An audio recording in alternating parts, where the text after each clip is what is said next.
Hello everybody, how is it going? My name is Lucas and welcome to another episode of Drives of the Axe-Fx 3. Today we are checking out a cool pedal from Lovepedal, and it is going to be the Amp 11. And guys, if you first time here, if you haven't been here before, make sure you are subscribed.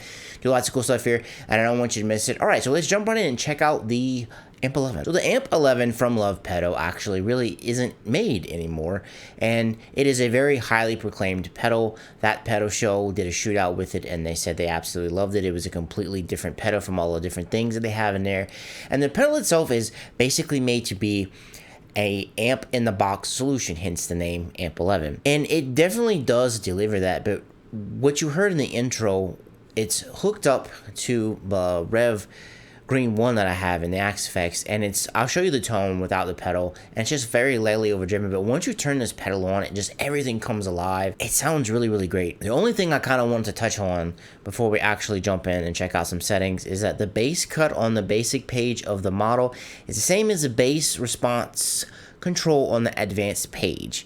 Adjust the control to the guitar pickups and amplify. That is from the Axe-Fx wiki, so let's jump right in and check out the pedal itself. These are the settings that I use for the intro.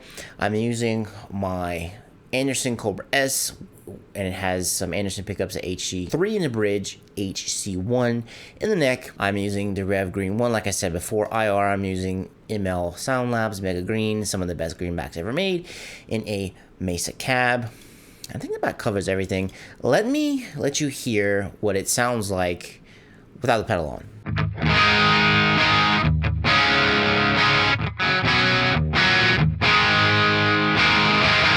As you can hear, it's just, you got a little bit of distortion going on there. It is nothing really out of this world. I can probably even lower it. Let me just lower it a little bit here.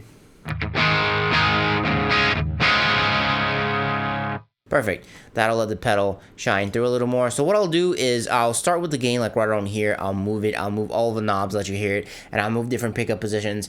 I do have some parallel positions on here on my Anderson. You'll hear them when they're kicking because they sound a little bit, I don't say thinner, but they sound a little bit different than when the series is on. So let me get to playing for you.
and that is going to be the Amp 11, aka Heart Pedal 11 in the Axe-Fx 3. Things come alive. It just comes alive when you kick this thing on.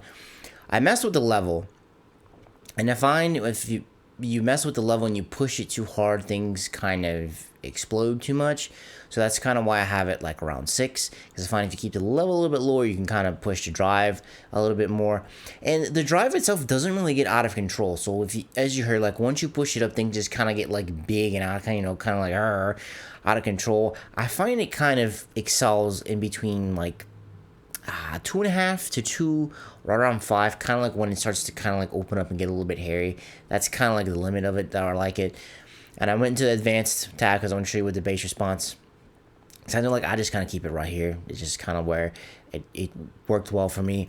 The tone is very interesting. I also kept this low because I don't know if you heard it, like, because when I cranked it, it kind of boosts. I don't say like 5K to that 10K range, and then upper high end level, it like boosts things a little bit, and it can make things kind of a little ice picky. So I just decided to kind of keep it right there.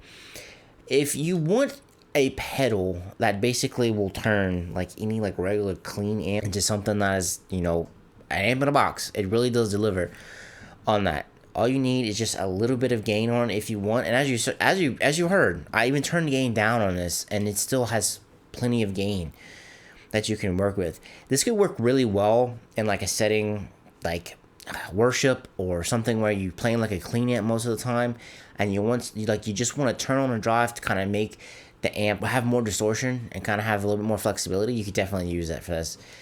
I really like this pedal, and I think I'm really glad it's in the Axe-Fx, because otherwise I wouldn't have a chance to play it because they actually don't make it anymore. But enough about me and my rambling. What did you think about the pedal? Do you use it on your pedal board? Do you think it's cool? Let me know in the comments down below. And guys, I know there's a lot of videos and a lot of things out there vying for your attention, and you chose to spend some of me. And look, I am very, very appreciative of that, and I'll catch you in the next one, guys. Peace.